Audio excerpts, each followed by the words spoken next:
Y ahora sí, levanta tus manos y di conmigo: en mi boca está el poder de la vida y de la muerte. Hablaré palabras de vida y no de muerte, de salud y no de enfermedad, de riqueza no de pobreza, de bendición no de maldición, porque en mi boca hay un milagro. Dale fuerte el aplauso al Señor. Pueden tomar su lugar. Quisiera retomar donde me quedé hace una semana. Juan capítulo 16, verso 23. En aquel día no me preguntaréis nada.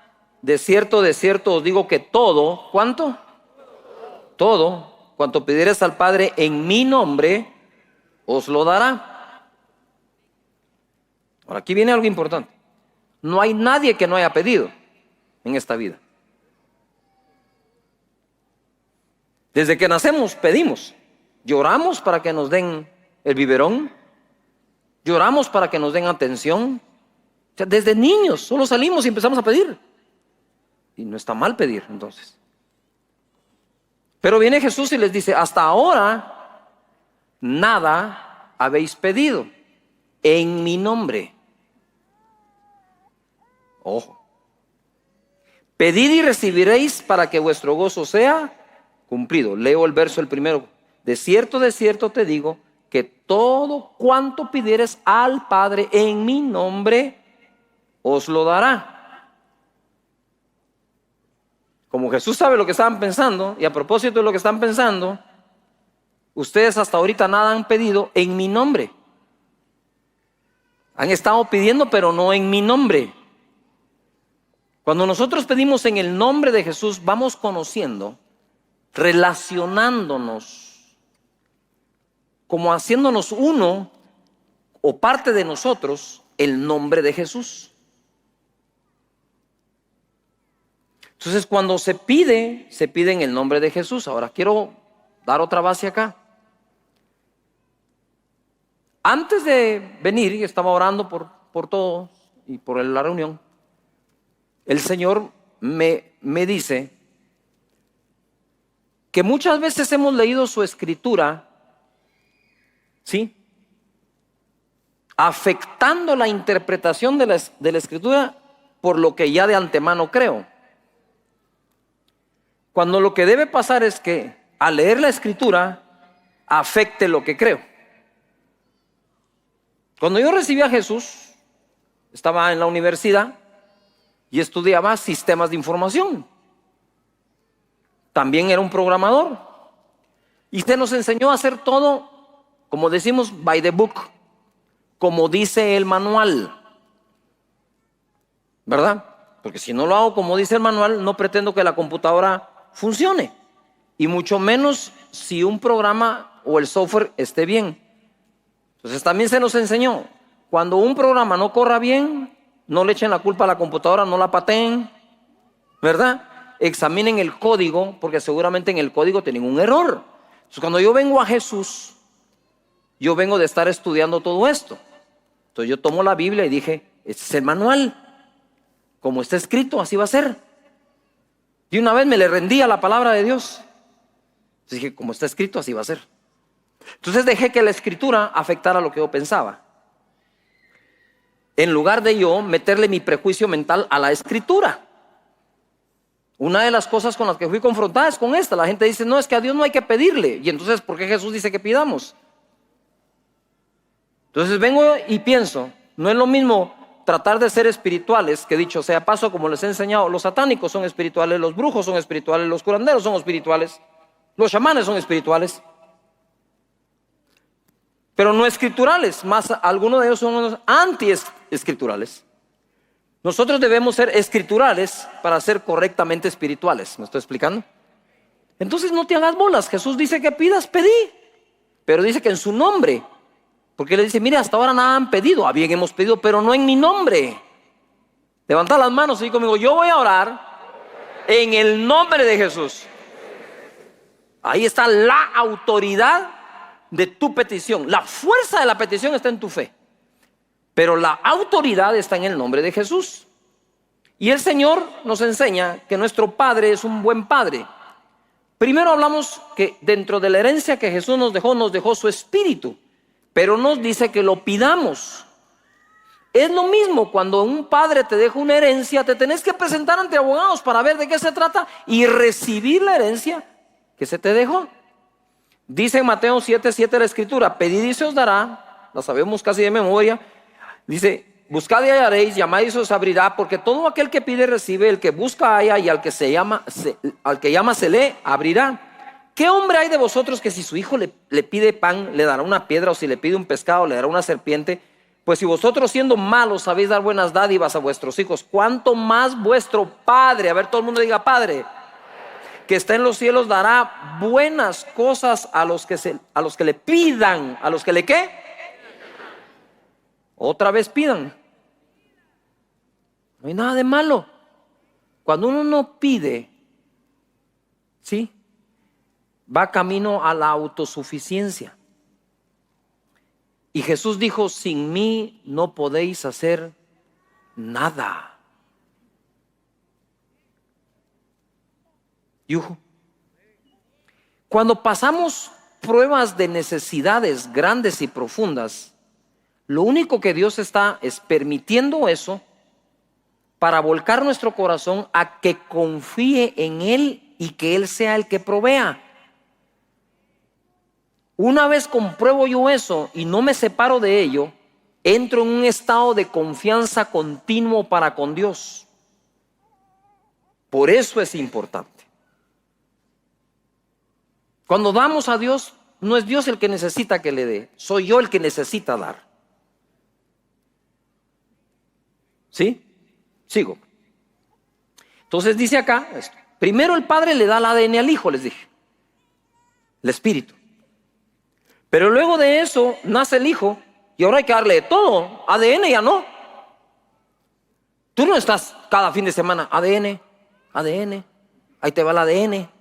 No, tú engendras al niño, se concibe y ahí va el ADN ya.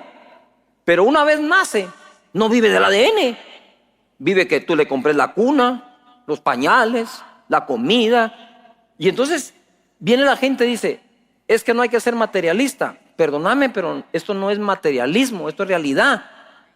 Necesitamos las cosas materiales. Si desde que naces. Ahora, si sos tan espiritual, ¿por qué no dejaste en pelota al niño?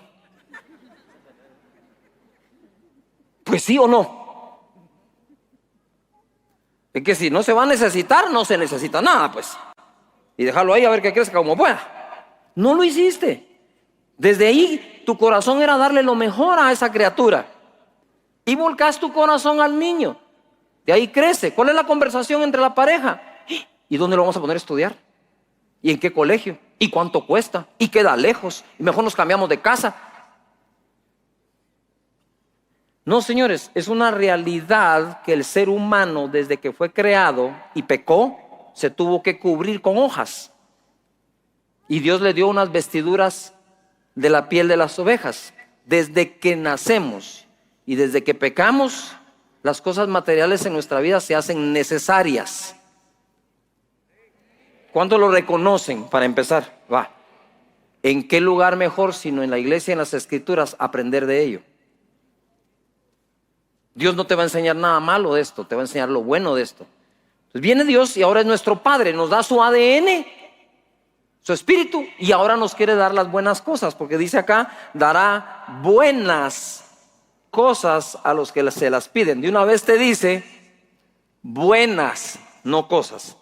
Buenas, en el sentido que son buenas porque no te hacen daño, y en que son buenas porque tienen calidad. Amén. Bueno, pero ahora me meto a esto. Aquí me quedé, Romanos 8:32. Y el que no escatimó ni a su propio Hijo, sino que lo entregó por todos nosotros, ¿cómo no nos dará también con Él todas las cosas? Y es que tiene tanto sentido esto. Es tan de la lógica espiritual de que si Dios entregó a su Hijo, único Hijo, Se tomó la molestia de esperar el tiempo adecuado para mandarlo, porque dice la Biblia, y llegado el cumplimiento del tiempo, Dios envió a su Hijo, nacido de mujer, nacido bajo la ley, a fin de redimir a los que estaban bajo la ley, hecho por nosotros maldición, porque está escrito, maldito el que fuere colgado en un madero, para que la bendición de Abraham alcanzase a nosotros, a los gentiles. Y usted dice, se la sabe de memoria. Si esa fue la que me cambió todo, esa escritura. Entonces, viene Jesús y se hace maldición en la cruz para que esa bendición no sea trasladada, la cual le juró a Abraham. Entonces ahora viene aquí y dice, si ya te di a mi hijo, ¿qué más necesitas? Ah, entonces ropa. Colegio, universidad. Lo que se necesite, porque no puede dar el hijo él y después negarte lo demás. No sería lo correcto. ¿Por qué te estoy hablando esto? Te lo estoy hablando porque es importante para todo lo que hagas en la vida. Y si vamos a estar haciendo promesas, son de fe. De fe. El padre no escatima. Ahora veamos cómo es el hijo. Porque de tal palo, tal astilla. Mira lo que dice Juan capítulo 19, verso 33. Mas cuando llegaron a Jesús, como le vieron ya muerto, no le quebraron las piernas. Eso fue para que se cumpliera una profecía. Y sigue. Pero uno de los soldados le abrió el costado con una lanza y al instante salió ¿qué? Sangre y agua. Para salvarnos Jesús tampoco escatimó. Mira, el Padre no escatimó que entregó a su Hijo. En el momento de Jesús ser sacrificado, tampoco escatimó. Esto que ustedes ven acá significa que Jesús se quedó sin sangre. O sea, no es que se murió y derramó sangre, derramó su sangre completa. Porque si a alguien le sacan la sangre y termina de salir sangre, lo que empieza a salir es agua. O sea, no escatimó. Para nada. La palabra escatimar significa dar o emplear la menor cantidad posible de cierta cosa. ¿Sí? Escatimar. Dar o emplear la menor cantidad posible de algo. Al escatimar algo, ojo, se lo reduce todo lo posible, minimizándolo. Cuando dice que él no escatimó, es que no consideró el precio a pagar para salvarnos, sino dio más allá de lo necesario para salvarnos. Una gota de su sangre sería suficiente para limpiarnos de pecados, pero la dio toda. Es decir, Jesús se vació por amor a nosotros. Entonces después, ¿qué es lo contrario a escatimar? Prodigar. De ahí viene el hijo pródigo que mal gastó, porque lo gastó en lo que no debía. Entonces el padre nuestro padre en el sentido correcto de la palabra pródigo, que no solo es malgastar, sino aquel que da sin medida, al no escatimar, fue como pródigo al darnos. No sé si me estoy explicando. Entonces estoy hablando en el sentido de la palabra literal, de su significado. Entonces, lo que está haciendo Dios es esto. Ahora, Jesús, ¿se recuerdan que dice? Y sanó a todos los enfermos y a todos los que tenían dolencias y a los 10 leprosos y todo cuanto venía a él, porque no escatimó cuando dio su unción. Cuando nos da su espíritu, dice la palabra ahora. ¿Se recuerdan que dice uno, yo quiero una doble porción de su espíritu? Porque se agarran de que Dios le dio la doble porción a Eliseo de lo que tenía Elías. Pero en esta época ya no es así. En esta época dice la palabra de Dios que Dios da su espíritu sin medida. ¿No me oíste? El espíritu Dios te lo va a dar sin medida. Así que cualquier cosa puede pasar. Cualquier cosa puede pasar si lo das sin medida. Entonces, basado en eso, vemos que el hijo imita al padre. al dar más allá de su sangre. Y en Juan capítulo 1, verso 11, tengo otra de Jesús, que donde no escatimó. Dice, a lo suyo vino y los suyos no lo recibieron. A lo suyo vino y los suyos no lo recibieron. Jesús dijo, yo no soy enviado sino a las ovejas perdidas de Israel. O sea, Él no venía por nosotros, no olvidándote eso. Él venía por los judíos. Sin embargo, viene y dice, mas a todos los que lo recibieron, a los que creen en su nombre, les dio potestad de ser hechos hijos de Dios. Esto cambió mi manera de creer. Yo antes de esto creía que todos éramos hijos de Dios, pero al leer esto estoy viendo que es hijo de Dios el que recibe a Jesús. Entonces soy escritural, aquí dice eso. Si recibo a Jesús, paso de criatura de Dios a hijo de Dios. ¿Yuhu? Paso a ser un heredero de Dios y un coheredero con Cristo Jesús. Pero entonces viene Jesús y lo enviaron a los judíos. Y surprise, como dicen, ¿va? Sorpresa para el Padre, no le llevó solo los judíos, le llevó los gentiles. Nos llevó a nosotros los guatemaltecos, a los costarricenses, a los mexicanos, a los panameños, a todas las naciones. ¿Por qué? Porque no escatimó para salvar. Dice la palabra de Dios que Él es la propiciación por nuestros pecados, y no solo los nuestros, dice, sino los de todo el mundo. Entonces la gente dice, ay, pastor, no hay que ser ambicioso. Entonces dígaselo a Jesús, porque Él cuando murió, murió por todos. Más ambiciosos que eso ya no hay. Lo malo es lo que ambicionas, ¿para qué lo ambicionas? Pero la ambición como tal no es mala. Lo que ambicionas y para qué lo ambicionas puede ser lo malo. O vas a ir a jugar el torneo de tenis no ambicionando la copa. No jugues. ¿Vas a dejar el pellejo por una copa ahí o no? Claro. Todavía están acá. Venís tú y pensás, todos me tienen que comprar un radio a mí. ¿Qué tiene de malo? Si tú lo crees más que los demás, es a vos a los que te los va a dar. Yuhu. Pero Dios viene y hace lo mismo. Vino Dios y creó todo lo que ves, lo creó en 6 días. Ahora, pon atención, los días tampoco existían. Es decir, conforme fue creando también los días. No sé si me estoy explicando. Entonces, en el primer día, lo que se tomó de tiempo, creó una cosa, el segundo día, el tercer día, el cuarto día, el sexto día. Ya creó todo en 6 días. Pero como no se va a quedar conforme con hacer solo lo necesario, crea un séptimo. Y en ese séptimo no creó nada, solo el día.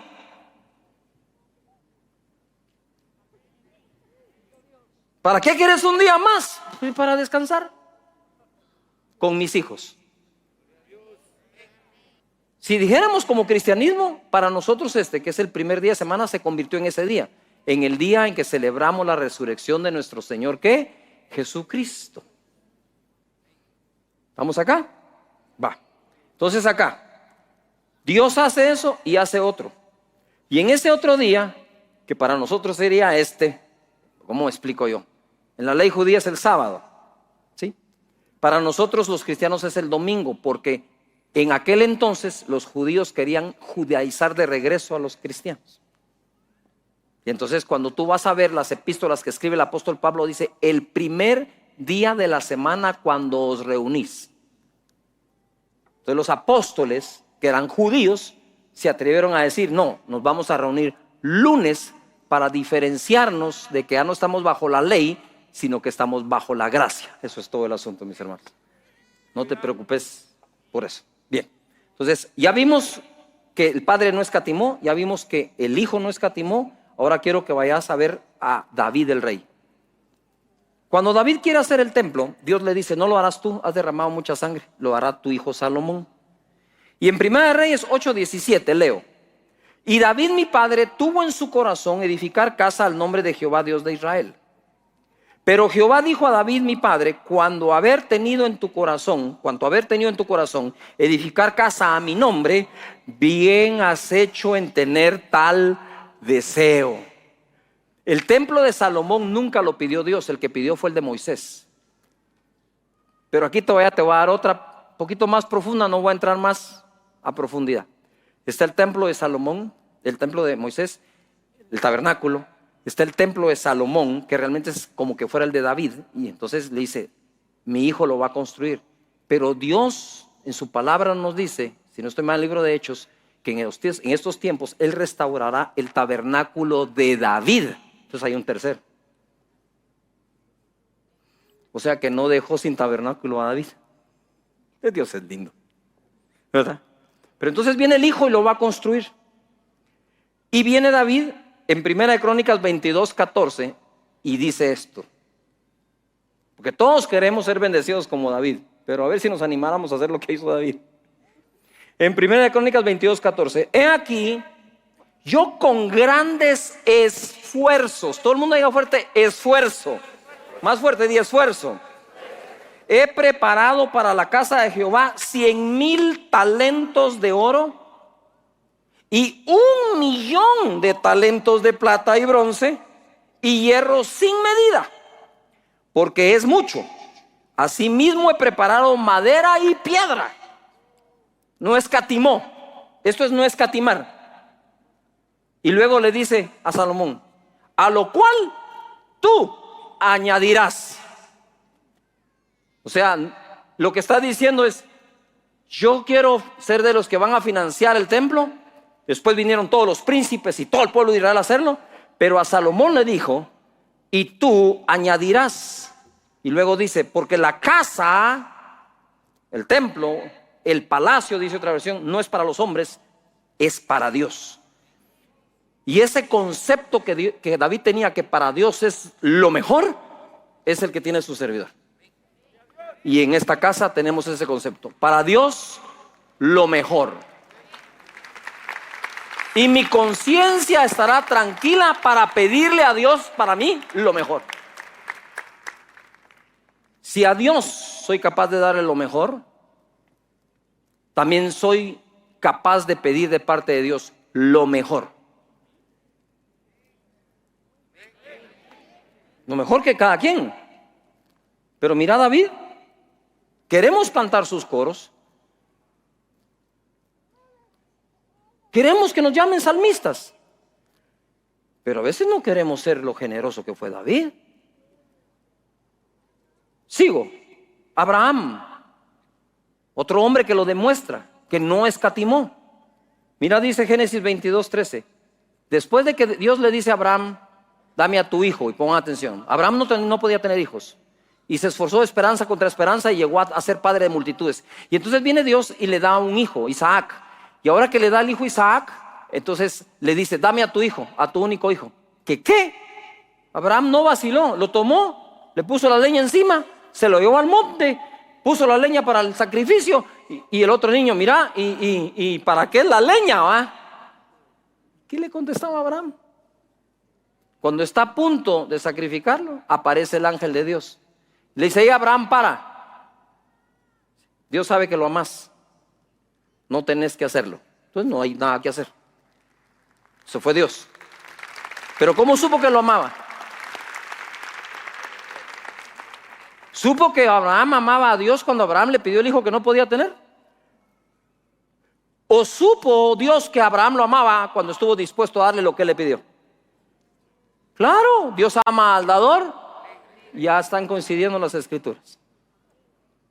Ama al dador, alegre. Ahora sigamos acá todos los alegres. No se me asuste. Entonces, después de eso, alzó Abraham sus ojos y miró, y aquí en sus espaldas un carnero trabado en su zarzal por sus cuernos. Y fue Abraham y tomó el carnero y le ofreció en el holocausto en lugar de su hijo. Dice que alzó sus ojos y aquí a sus espaldas había un carnero. Pero si yo alzo mis ojos, no miro para atrás o lo que tenga retrovisor. O empezó a buscar.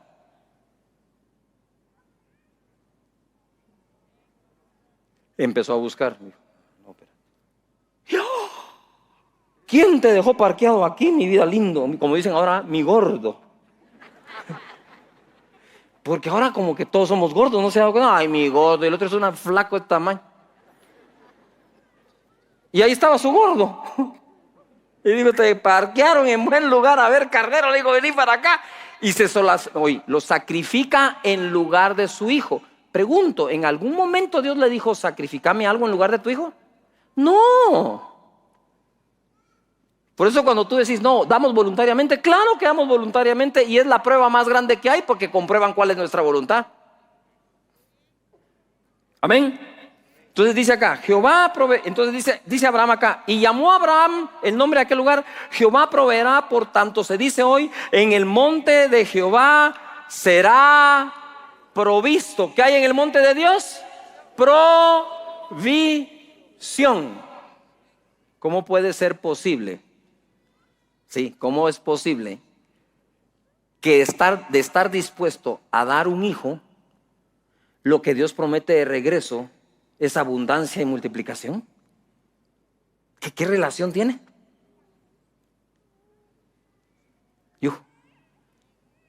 Mira lo que dice acá. Y dijo, 16, por mí mismo he jurado, dice Jehová, que por cuanto has hecho esto, lo del carnero, y no me has rehusado tu hijo, tu único hijo, de cierto te bendeciré y multiplicaré tu descendencia como las estrellas del cielo, como la arena que está a la orilla del mar, y tu descendencia poseerá las puertas de sus enemigos. Contra nuestra descendencia no hay enemigo que pueda. Dáselo más fuerte a él.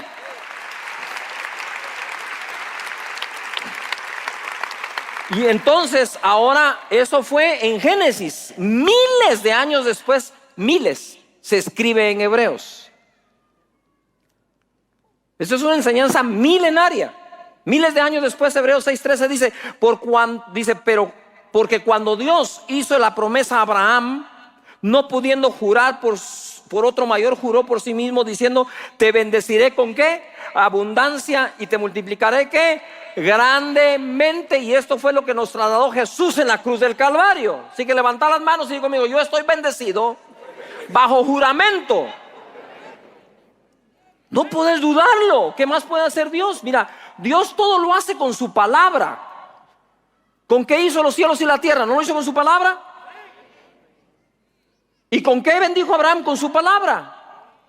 ¿Y a qué le puso juramento? A una palabra. O sea, el método no se lo puedes cambiar a Dios.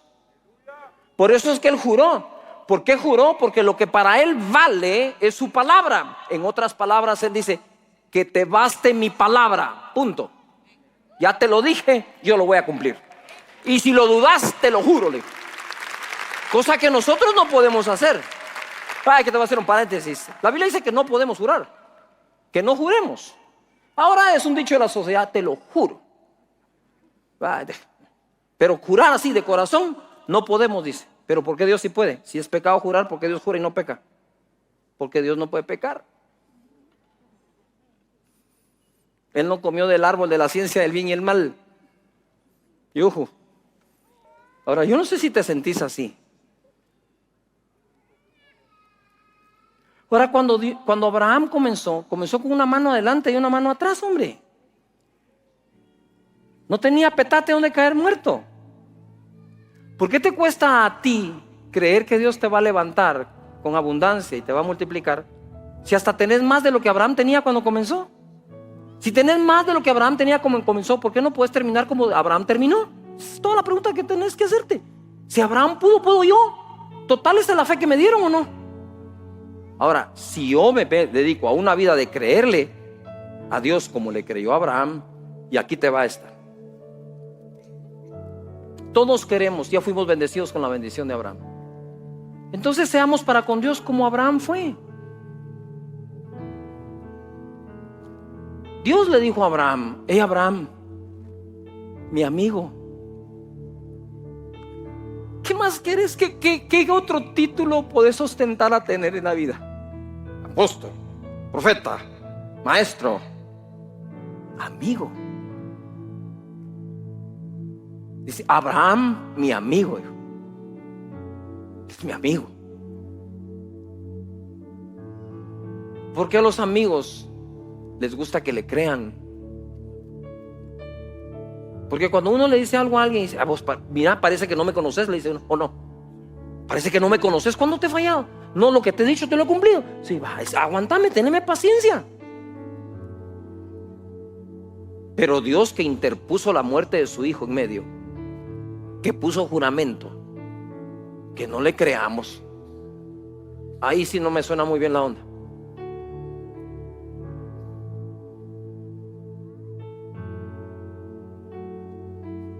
Podés buscar ser bendecido sin Dios, ahí miras cómo te las arreglas.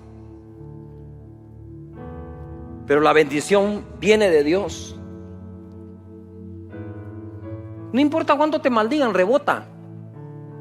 El diablo te quiere tocar, tiene que meter la mano en la sangre de Cristo, porque te bañó con la sangre. Tendría que meter la mano ahí, no se atreve.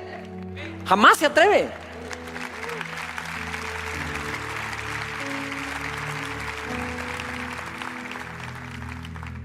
Para de hablar de las cosas malas que te pasan porque le estás dando mucho crédito al diablo. Habla de las cosas que Dios te prometió y dale crédito al Dios que las prometió. De eso habla. Que sea tu conversación llena de bendición.